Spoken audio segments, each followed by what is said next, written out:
On today's episode of Phinside The NFL, we got a lot to talk about because Halloween may be over, but it's still a scary state of affairs for the Miami Dolphins playoff hopes as they look to take on the Buffalo Bills in Week 9 and potentially win in Buffalo for the first time since 2016.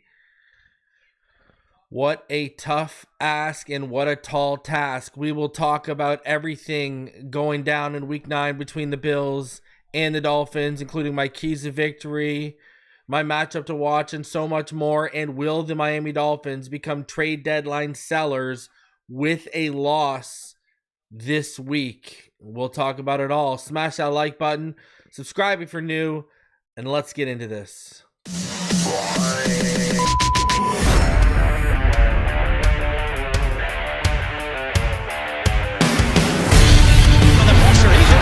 Loses the football. Touchdown! Got it! You have got to be kidding me. Jalen Waddle has a Dolphin touchdown. And he will score! Field down the near side, man open. Touchdown!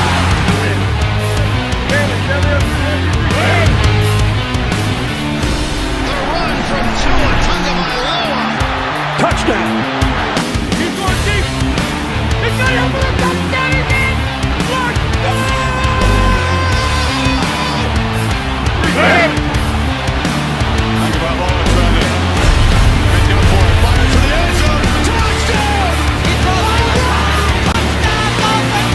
Beautiful day to be a Dolphin fan.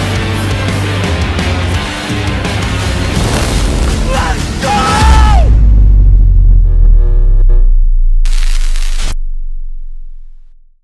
What is good, Fin Nation? What's good? And welcome into this preview show sponsored by BetUS. Appreciate all of y'all for coming through on this Friday. As man, I hope all of you had a really good Halloween. I really do. But you know, the nightmares and the scares continue as now we got to watch this team face their definition of kryptonite in the Buffalo Bills. So, man, I don't know how you can get up and be excited for this game. Let me tell you that. Now, I've seen online a few things in terms of, well, first of all, shout out to everyone in the chat. I appreciate all y'all.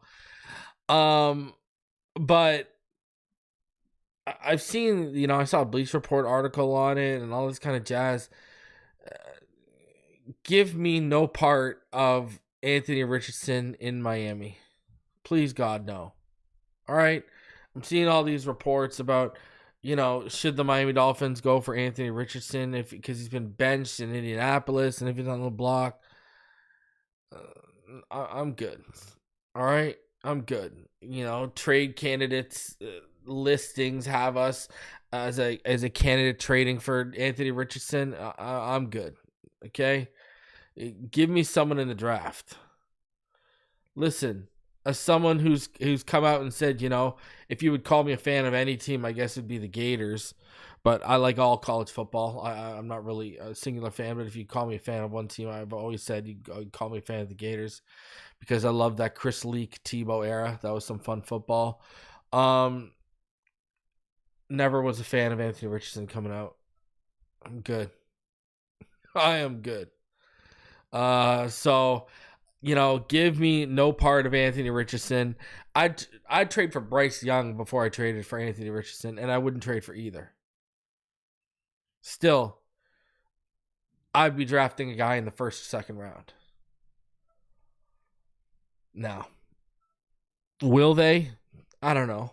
We don't even know who'll be making the picks come April at the trajectory this season's on right now. So, because, hey, Nussmeier gets in the first. I don't think we'll be in a position to draft Shedeur or Cam Ward. Nussmeier's in the first. Jackson Dart in the second.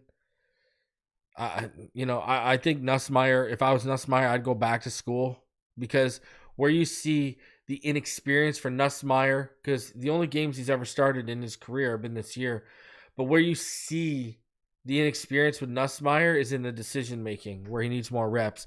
He looks like Joe Burrow in Joe Burrow's year one when he went to LSU the year before they had that big season. So if I was Nussmeier, I'd go back. Just like if I was Jalen Milroe, I'd go back. I wouldn't come out this year. But, it's same with if I was Drew Aller, I'd go back for one more year. So, but I'd be drafting a quarterback in that first or second round. It's not even a question. It's not even a question. Not even a question. Draft a quarterback. So, that's just my opinion. I mean, who am I, right? I'm the guy who was telling all y'all that Jaden Daniels was the truth years and years ago. But, yeah, I don't think, I mean, they've been scouting Georgia a lot. Maybe they're in on Carson. Maybe they really like Carson Beck. I don't know. You also got, day 2, day 3 guys and Miller Moss and Dylan Gabriel. So there are going to be options to draft this year. But I'll tell you this much. If Nussmeier decides not to come out and Jalen Milroe decides not to come out, it'll be interesting because then all of a sudden it's Cam Ward, Shedeur Sanders, and then probably Carson Beck. Then it's probably Jackson Dart, and then it's probably Quinn Ewers, and then Miller Moss is in there somewhere. Dylan Gabriel's in there somewhere. Riley Leonard comes out, he's in there somewhere. So it's going to be interesting. I know there's certain people in certain circles that are high on Curtis Rourke. I don't think Drew Aller will come out. If I was Drew Aller, Nussmeier, and Milroe would be the ones I'd be looking at and watching closely. They could go back. So, anyways, I say all that to say this: do not trade for Anthony Richardson. Go draft a guy in the first, second, or third round instead. What are we saying here? Please, first or second round, please. By the way, I'm just saying. We need a legitimate contingency plan. We can't mess around anymore. Look at the position we're sitting in right now because we had incompetent quarterback play. I mean, we had incompetent game planning and play calling for a little bit there too. But anyways, another thing too is right now, speaking of the playoffs, I'm just trying to win a game. The Miami Dolphins right now, they currently have, according to ESPN Analytics, they have a 7% chance of making the playoffs right now. The Jets, because of their win yesterday, they got an 18% chance. The Bengals have a 25% chance. Only the Browns have a worse. Sorry, I apologize. The Dolphins are 2-5 and have a 7% chance. Somehow the Browns, according to these analytics, are 2-6 and they have a better chance than the Dolphins. So, you go figure that one out. Now, the other thing, too, is what doesn't make any sense with all that is we've got one of the lightest strengths of schedules remaining on. I do not think the Browns have a lighter strength of schedule right now than us. I think the Miami Dolphins have the lightest strength of schedule left. When you look at it, which is crazy because when you look at how this season started off, it was very daunting. You know what I mean? Especially in that back half. But all of a sudden, CJ Stroud, he looks like he's in a little bit of a sophomore slump. I'm just putting that one out there. Sophomore slumps are real.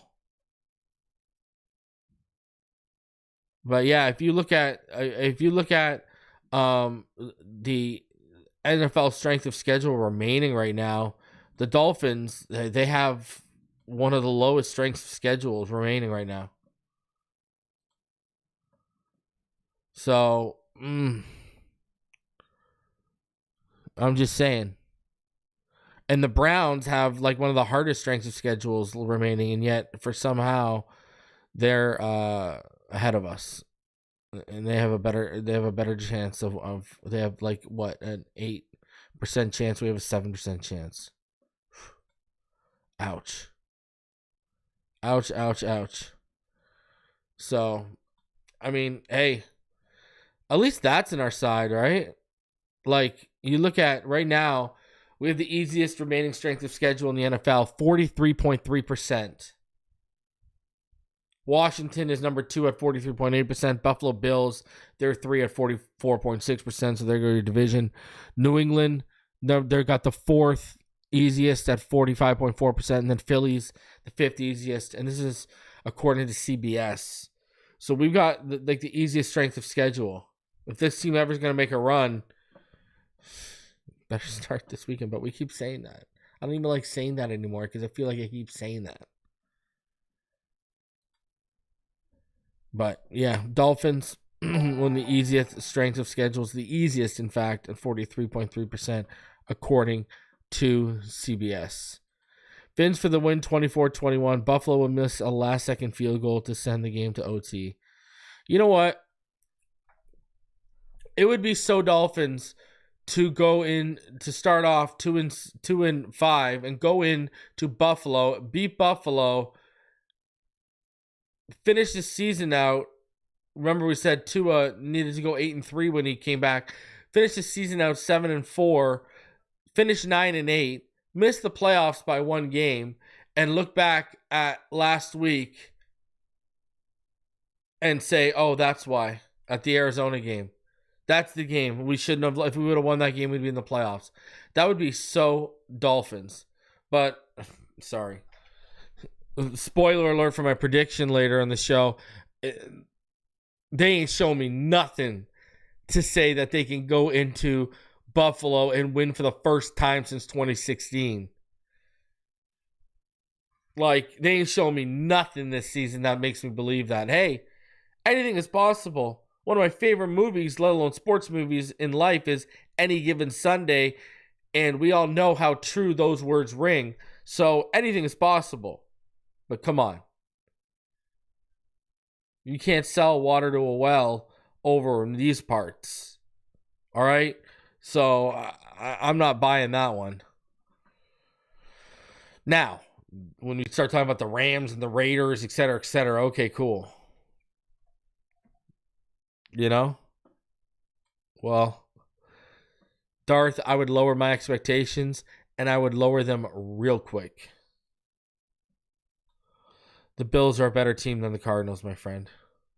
Hey, I'm not saying don't not have hope. I am not here to say do not have hope, do not believe, because I'm saying any given Sunday, anything's possible. But I'm telling you right now, they ain't showing me anything that showed me they're going to win a playoff game, make the playoffs, or beat the Bills and break an 8-year losing streak in Orchard Park this weekend. But hey, it's happening 38-23. Well, the defense is going to have to be better than it was last week, too, because that defense in the second half lost us the game. 254 yards, 19 points, 19 points, though. After the first half, when you allowed 135 yards, you allowed 254 in the second half. You let 218 yards in just the final 3 drives. Defense needs to be better, man.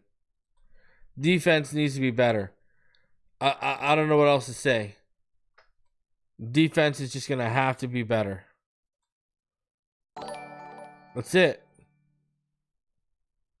I mean, we'll see, but that's it. You know? So,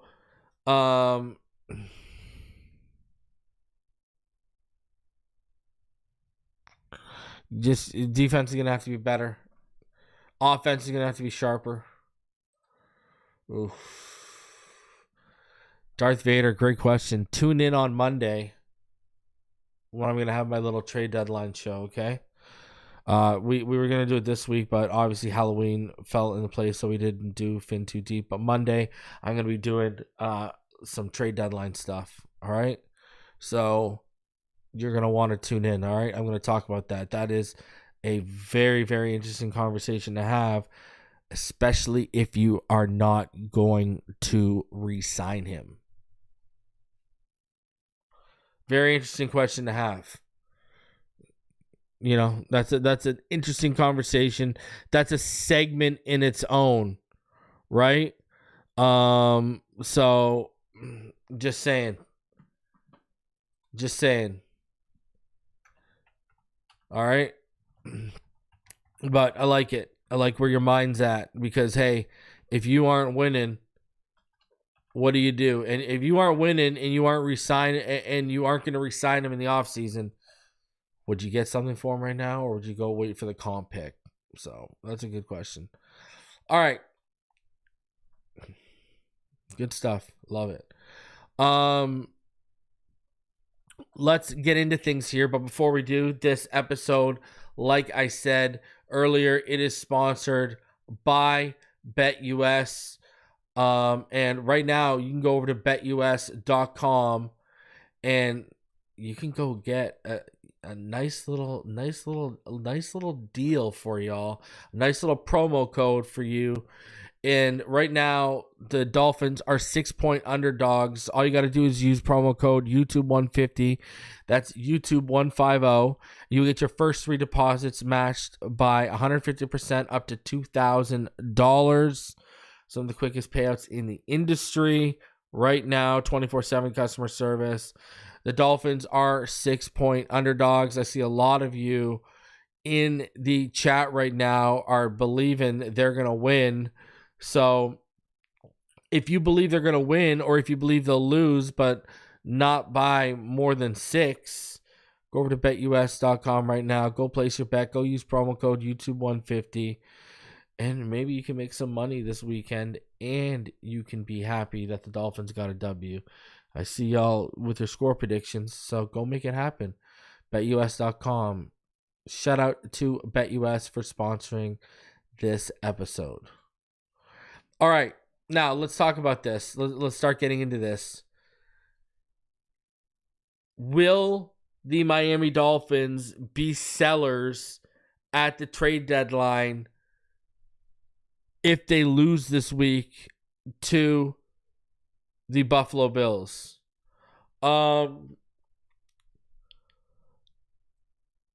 See, there's 2 sides to this coin right now that need to be discussed. Right now, would you trust Chris Grier with any of your assets?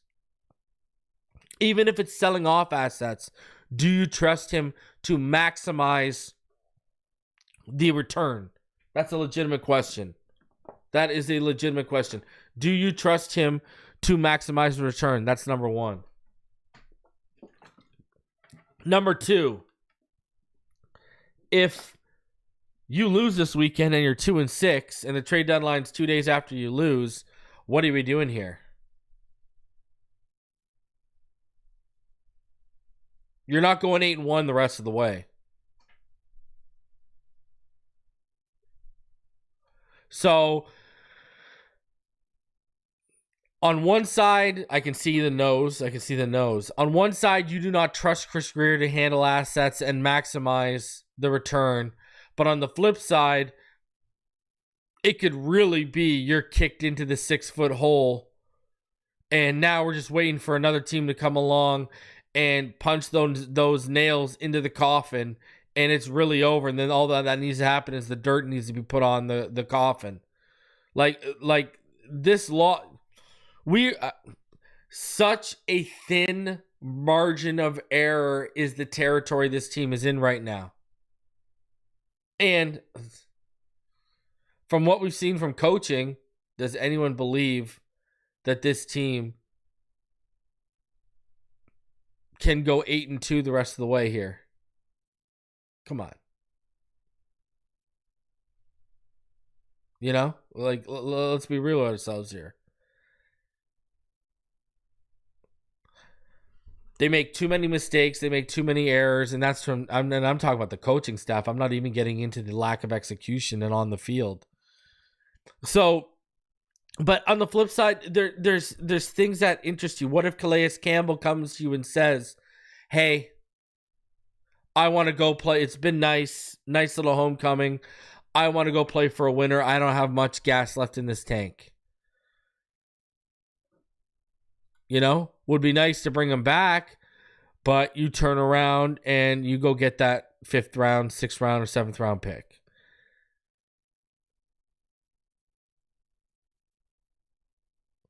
We all want Jalen Wright to get more carries. We're seeing Achane, what he's doing with all his touches. What if a team comes calling for Jeff Wilson Jr. or Raheem Mostert? Or both?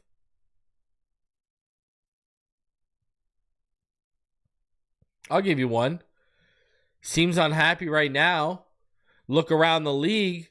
A lot of injuries going on at this position. What if a team like the Texans calls for OBJ?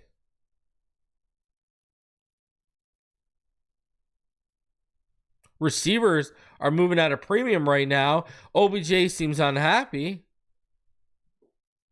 D. Eskridge making more plays than OBJ right now. Another guy too. You originally weren't even going to bring him back. You originally wanted to you let AVG walk to bring in Shaq Barrett. Shaq Barrett dips on you. Emmanuel Ogbah comes in. He's playing some pretty good football. What if a team wants some edge help, some cheap edge help for the rest of the year?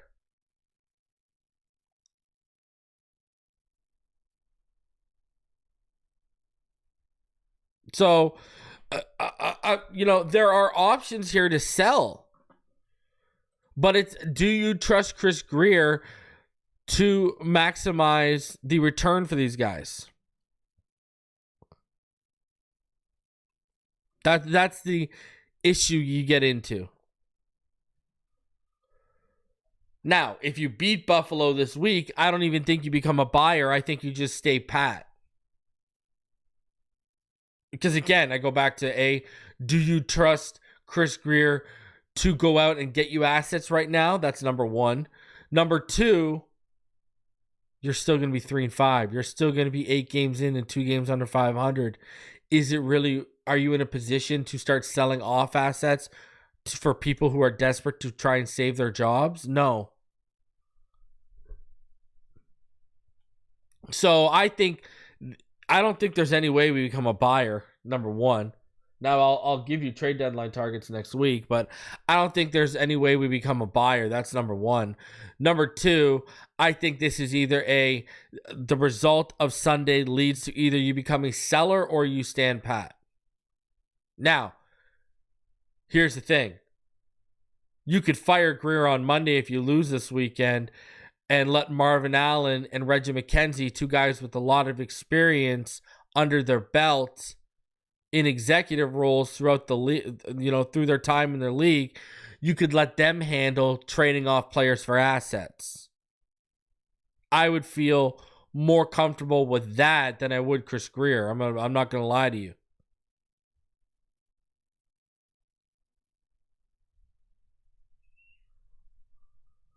That's what I would do.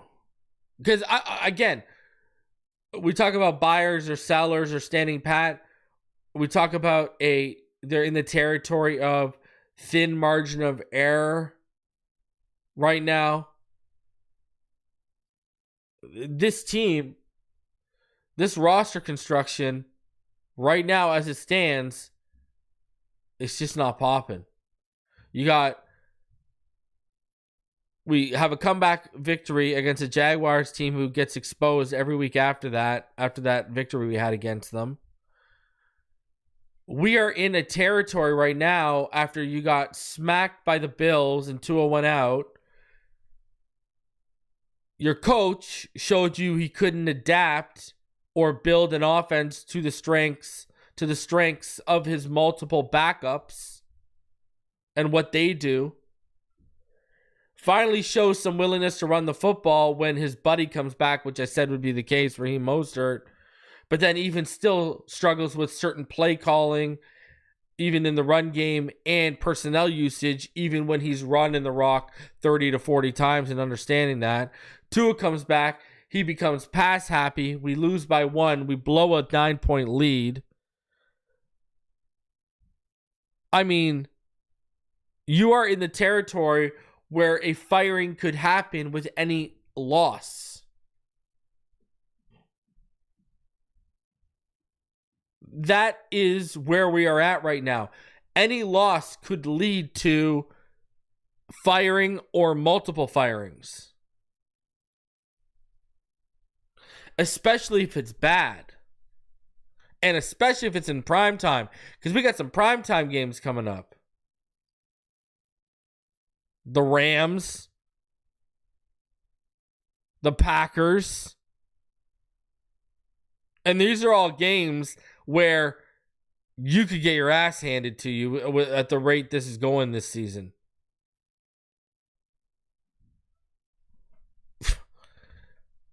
I just, now, again, I go back to this. When they fired Flores, they made the decision in October to fire Flores and didn't fire him until the season ended. But, Ross, you're 84. You don't got time for another 5-year rebuild. You need to make changes, retool, and get the race car back on track and out of the stop pit. Like, that's where we're at right now. So you need to make changes. You need to make changes fast if this continues to go sideways. You can't wait and sit on your hands. So I expect the Miami Dolphins to become sellers or standing pat if they lose or win. I don't see any potential buying. Now, are there guys they should be targeting to buy and to get in the building, whether they have years left on their contract or whether they're on the final year of their contract and you want them in the building so you got first to negotiate? Yes, there are. But, again, do we want Greer handling assets? Do we trust Greer handling assets?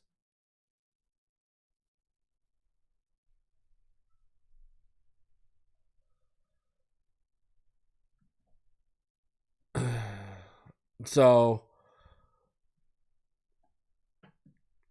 for a team, an organization, and an owner that cares so much about optics, you get your ass handed to you against the Rams and the Packers. There ain't no way, like in prime time for the whole world to see again. Yeah, there ain't no way they ain't doing something. They're going to Ross is going to be out for blood.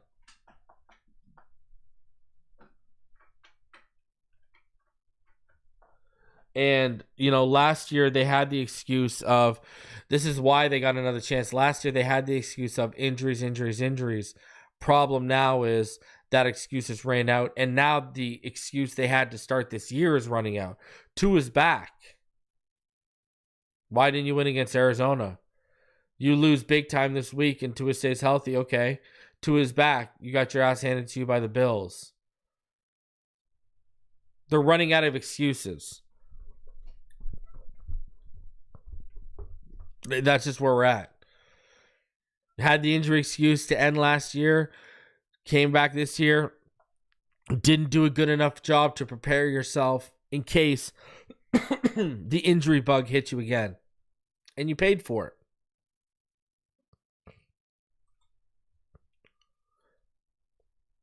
So, you got to pay the piper. Article from Barry Jackson here.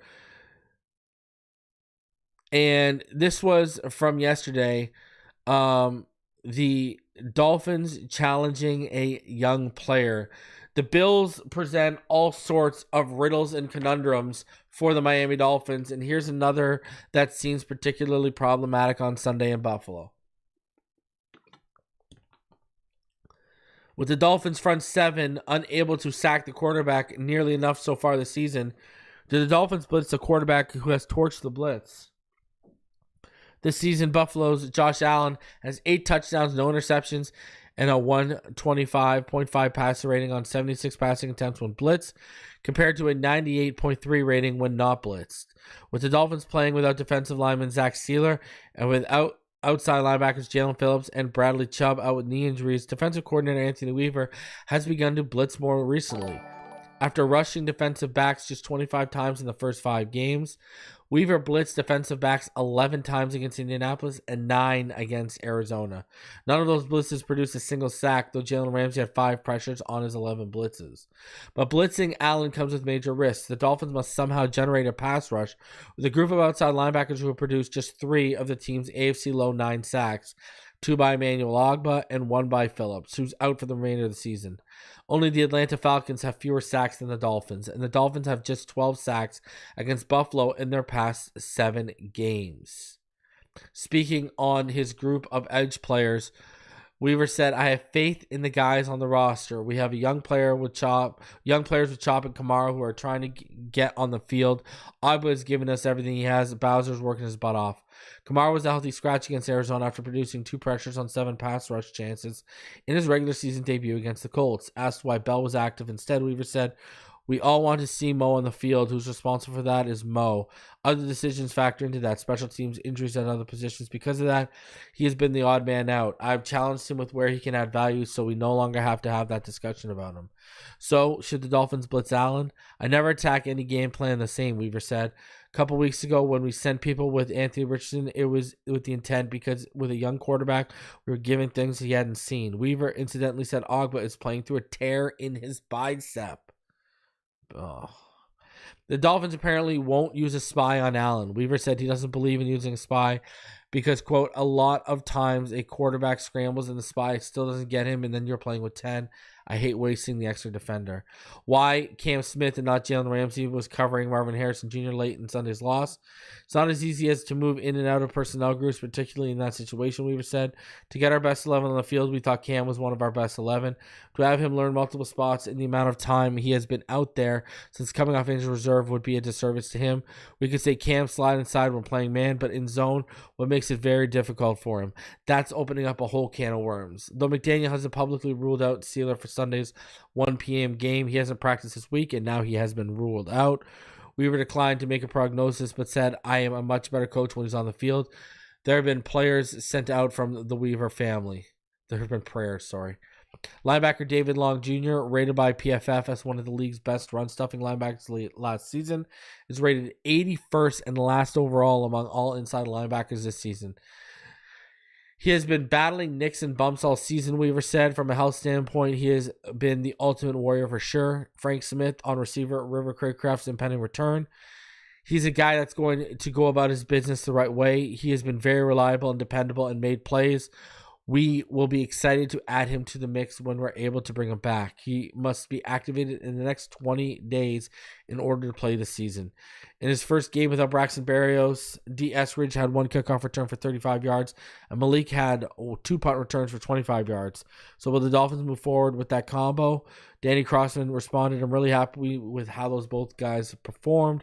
The roster and playtime will always be a fluid situation. Craycraft hasn't returned a punt in a regular season game since 2020. Crossman said he would continue to work on returns in practice." So, I mean, what's with all the coach speak? You know what I mean? Like, just tell us you're gonna rock them. You know what I mean? Like, just tell us you're gonna rock them. Why you gotta be all mysterious about it? You know, I don't get that. I don't get that.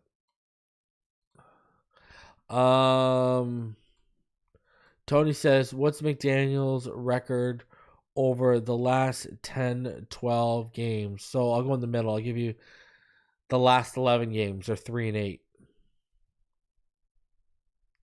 Beat Dallas, beat Jacksonville, beat New England.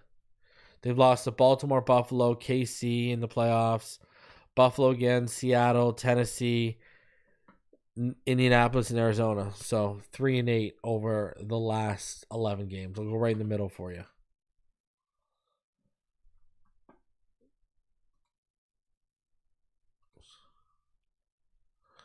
Already looking towards the draft. Hey, man, when you got a top 10 pick, you might as well talk about it. Right now, we got like a top 10 pick. So we might as well talk about it, huh? Might as well. So let's get into let's get into this game this weekend. Man, it's gonna be a tough one, that's for sure. So Orchard Park, if you're headed down there, man, good luck to you. You're brave. Cloud coverage is going to be about 38 to 40%. Not really a chance of precipitation. It's going to be 51 to 53 degrees. So just 9-mile-per-hour wind gusts. It says there's a chance of rain showers, but then you look at the precipitation probability, it's like 3%. So, like, it looks like it's going to rain after 7 p.m. So, there's a chance of precipitation after 7 p.m. of 40%. I mean, who wants to be in Buffalo, the armpit of North America, especially when it rains? That is not a pretty sight on the eyes. I can tell you that much. I mean, thank God they got chicken wings. If not for that, what would they really have? You know? So hey, the Bills maybe are kryptonite, but it's not like they're the kryptonite of the Chiefs. You know? Let's be real here. So, here is the injury report for today. The final injury report of the week.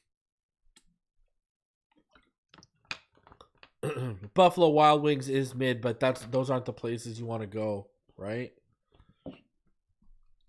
The places you want to go in Buffalo, I've heard, are like exclusive to Buffalo.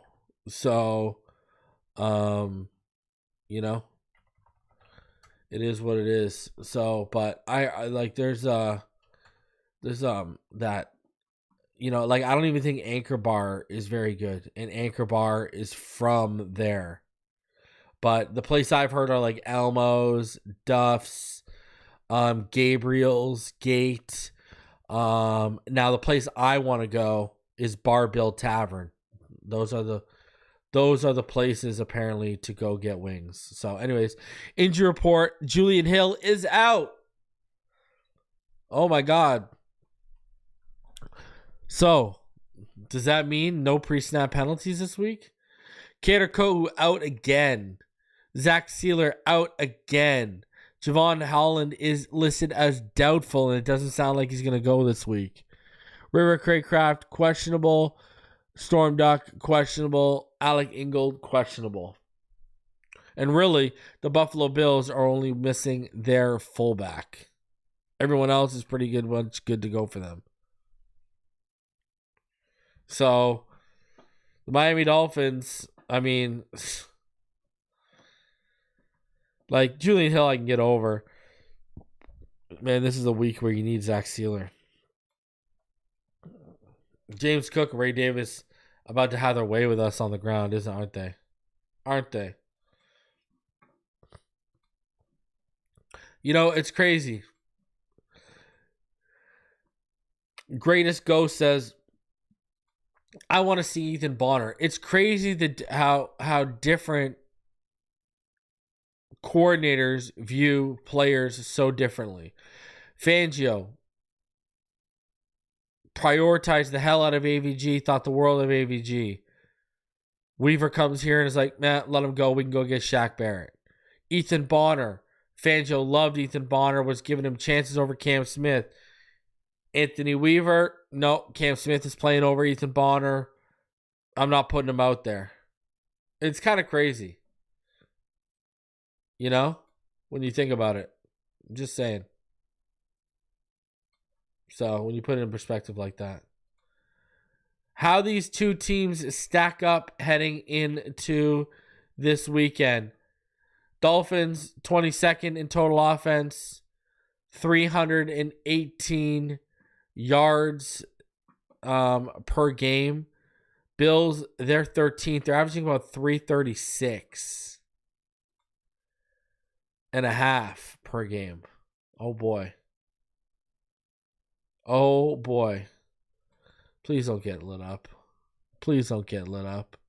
Please don't get lit up, you know? That's all I'm sitting here saying. Oh my God, they're going to get lit up, aren't they? Now, I will say this. They did go up a couple yards from last. They went up. Remember, coming into the Cardinals game, the Dolphins, they are averaging about 308.2 yards per game. So already with Tua, he's pulling up the averages. Passing offense, the Dolphins, they're 27th. They're averaging about 179.5 yards per game. Rushing offense, they dropped from 9th last. They went up from 11th last week to 9th this week. They're averaging 131.7 yards per game. You look at the Bills, they got the 15th best passing offense, about 214.3. Rushing offense are 12th, 122.3. Scoring offense, though, look at this. 28.8, which is the 5th best the Bills boast. The Dolphins, 13.9, 32nd. Now, they are up 2.2 points from last week. Heading into the Cardinals game, they're averaging 11.7 points per game. Now they're averaging 13.9. You look at sacks allowed. Dolphins have allowed 19. And the Bills, they have allowed 10, which is first in the NFL. Third down offense, the Dolphins, they are 6th. They dropped from they came up from what? They were 27th last week. Now they're already up to 6. They jumped massively. They jumped from 32.1% to about 38.5%. Now you look at total defense. The Dolphins fell from 4th to 6th. They're allowing about 300 yards per game. The Bills, they are allowing about 328.4 yards per game. You look at the passing defense. The Dolphins were number 1 last week. Number 1. They were allowing 154.5 yards per game heading into the Cardinals game. But now, after allowing 307 yards to Arizona and Kyler Murray, they are 5th. They're allowing 176.3 yards per game right now.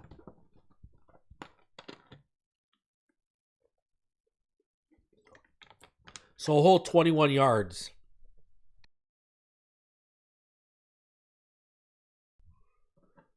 You look at the Bills, they're allowing 208.1 yards per game, middle of the pack, 15th. You look at the rushing defense, Dolphins, 16th in the NFL right now. The Bills, they are 15th in the NFL right now. So there you go. You got 2 good rushing defense, 2 middle of the pack rushing defenses. You look at scoring defense, the Bills only allow 18.3 points per game. The Dolphins, they allow 22.4. You look at the sacks, Dolphins, they right now are 2nd in the NFL. They are 30th in the NFL, I apologize. They have allowed 9 sacks. The Bills are 12th in the NFL. They've allowed 20 sacks. You look at third down defense. The Dolphins, they were number 1 last week at 26.5. They're now 30.9, which is 2nd best. Bills, not so strong on third down. They're 22nd in the NFL. Takeaways, the Bills have 14. That's 6th best. Dolphins only have 5, which is 26th. Giveaways as an offense, the Dolphins have given the ball away 8 times, which is 7th. You look at the Bills, they've only given the ball away 3 times. That's number 1 in the NFL. Wow. Josh Allen, a guy who's known as a turnover machine, They're not giving the ball away a lot at all. At all. That's crazy. That is crazy. So let's get into this week. Let's get into it even further. And let's get into it with my offensive keys to victory for the Miami Dolphins. So, no controllable mistakes. And Julian Hill being out is a good start. What do I mean by that? No bad penalties. Right? Control the controllables. No false starts. No offsides. Bad drops. Jalen Waddle, Jonnu Smith had some bad drops last week. You can't have those. Those are controllable mistakes because they were wide open. It's not like they had a guy draped over their shoulder on each drop. They were wide open. And another controllable is turnovers. No turnovers. Okay? Aaron Brewer, control the snaps. You can control that. Tua, handle the snaps. You can control that. Mostert, Ingle, don't fumble the ball. You can control that. Tua, don't make bad decisions and put the ball in harm's way. You can control that. You cannot afford to have mistakes that are controllable happening against this team. Because you got to go into this game expecting you're going to get no ball luck. You're not going to have the refs on the side. You got to expect everything is going to not go your way because that's been the story against Buffalo for almost a decade. Number 2, you got to threaten the seams. Now, hell, that doesn't, I'm basically saying, by threaten the seams, I'm basically saying use your tight ends. But yes, threaten the seams. Threaten the middle of the field. Get Jonnu involved. Durham's going to be there.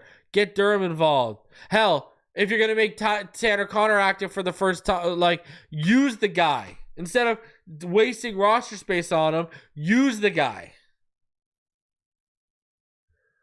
But they're going to be expecting a heavy dosage of Waddle and Tyreek. This is where you need to hit them with that counter punch, that 1-2. You need to use your tight ends. You need to threaten the seams. You need to throw them a look they're not expecting.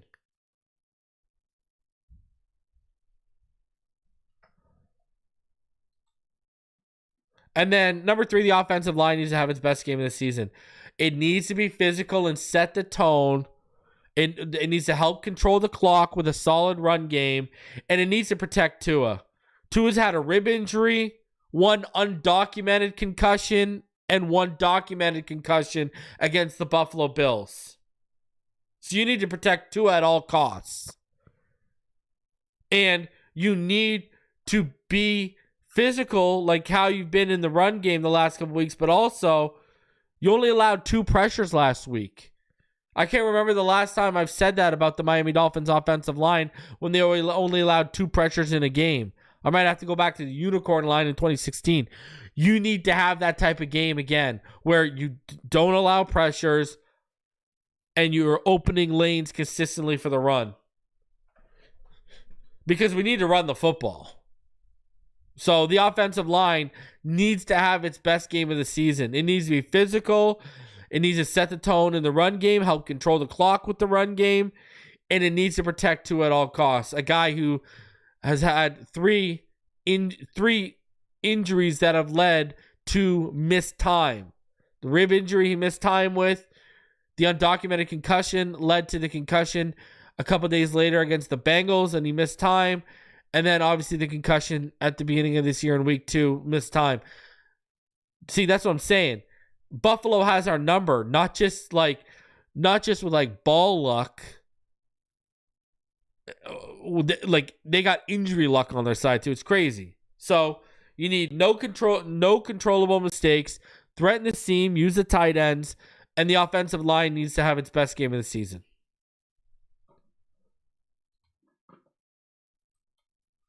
And slide to a slide. Not sliding is a controllable mistake. All right, defensively, you got to limit the explosive plays. You've given them up all season on the ground and in the air, whether it was Marvin Harrison Jr. with multiple 15-yard catches last week, including a 18-yard catch on 2nd and 15 on a crucial drive in the fourth quarter. Then next play, you allowed a 17-yard run, which was explosive, to James Conner that put him immediately in field goal position.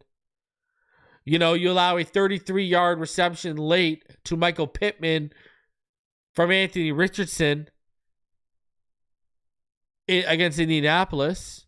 You allowed multiple big runs to Ramondre Stevenson and Antonio Gibson against the Patriots.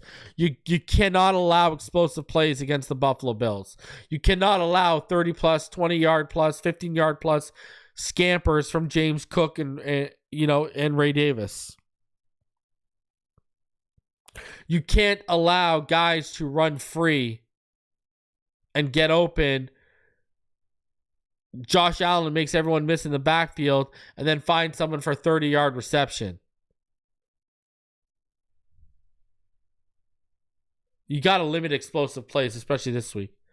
Secondary needs to be better this week. Ramsey chasing Marvin Harrison Jr.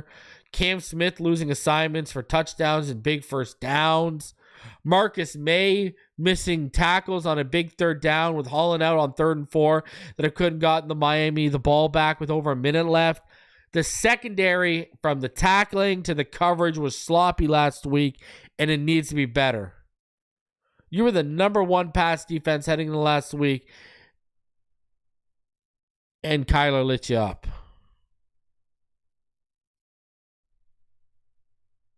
So, you better figure it out. You better figure it out quick. But that secondary play needs to be better this week. And then number 3, if the pass rush was ever going to have a week where they break out, this week would be nice. Now, we just went over it, right? The Bills have only allowed 10 sacks. That's number 1 this season in the NFL.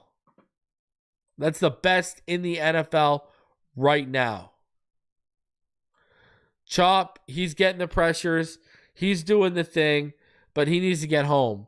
If you're going to send Ramsey, he needs to get home.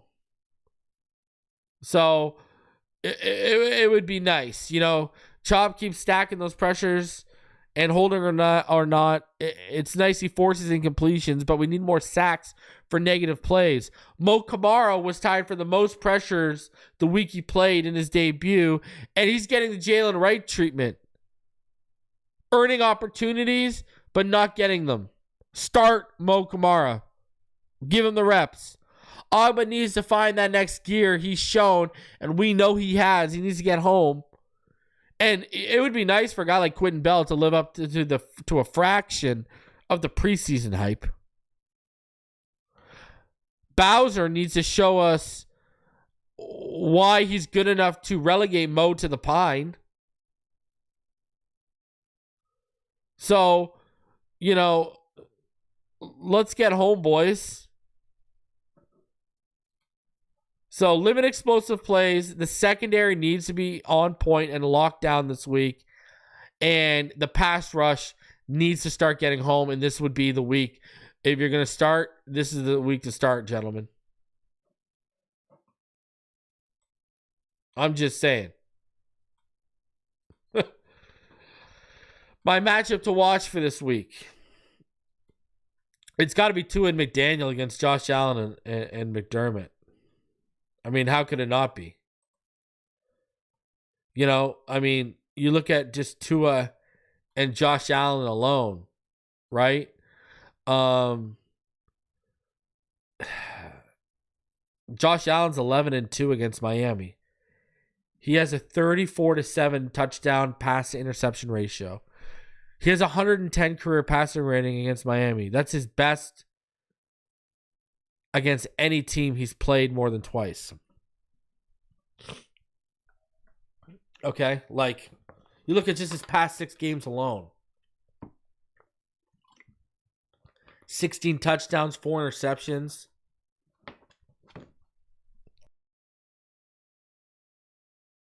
a 400-yard game, four more games of over 300 yards. He has 640 rushing yards against Miami. And then on the flip side, you look at Tua, 1-7 against the Bills, has his most career interceptions against any team is Buffalo. He has 10-8 games. His worst touchdown interception ratio against any team is against Buffalo, 7-10. His second lowest passer rating against any team is against Buffalo. He's fumbled 3 times and taken 13 sacks. I mean, I went over the injuries. So he's not been good. It's been a tale of two opposite sides. Allen is Superman, and the Bills are Tua's kryptonite. That's it. And then you look at McDermott, and you look at McDaniel. It's a matchup. You got an offensive-minded Mike McDaniel and a defensive-minded Sean McDermott. McDermott makes in-season changes to his staff. He's constantly looking to get better with it. And McDermott always outcoaches Mike McDaniel. His defenders don't fall for all that window dressing and all that pretty motion.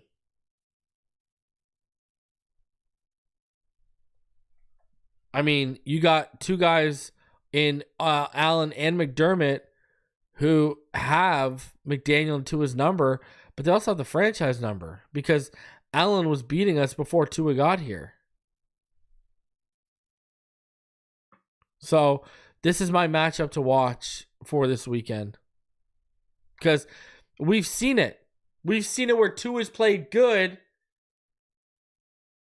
but things around him haven't gone right, and they've lost in Buffalo. So I think you need both of those guys to win their matchups to have a chance to win.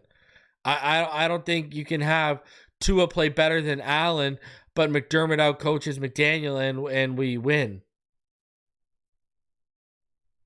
And even if McDaniel outcoaches McDermott, if Allen is just lights out on his own and he outplays Tua, they still have a chance to beat us. So I think you need McDaniel and Tua to win their respective matchups. How do I see this game going this weekend?